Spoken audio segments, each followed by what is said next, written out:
कर्नाटकासह महाराष्ट्रातल्या 4 जिल्ह्यात घरफोडी करणाऱ्या टोळीचा म्होरक्या व एकूण 35 गुन्ह्यातील फरार आरोपीला लातूरच्या स्थानिक गुन्हे शाखेच्या पथकाने अखेर ताब्यात घेतलंय. कर्नाटक राज्यातील बिदर जिल्ह्यासह महाराष्ट्रातील लातूर, धाराशिव, सोलापूर या 4 जिल्ह्यात सतत होणाऱ्या घरफोडीच्या घटनेतील टोळीचा मुख्य आरोपी शोधण्याचं पोलिसांच्या समोर मोठं आव्हान होतं.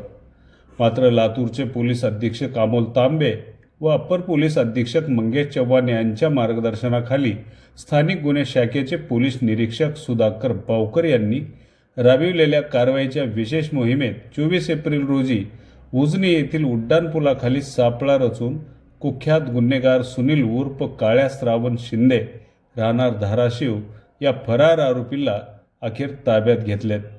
सदरील आरोपी विरुद्ध लातूर जिल्ह्यात एकूण 28, धाराशिव जिल्ह्यात एकूण 4, सोलापूर जिल्ह्यात एकूण 5 तर कर्नाटकातल्या बिदर जिल्ह्यात एकूण 3 असे एकूण 32 गुन्हे दाखल असून पोलीस तपासात आणखीन गुन्ह्यांच्या संख्येत वाढ होण्याची शक्यता आहे. कारण ताब्यात घेतलेल्या आरोपीने त्यांच्या इतर साथीदारांसोबत काही गुन्हे केले असल्याची कबुली दिली असल्याचं पोलिसांकडून सांगितलं जात आहे.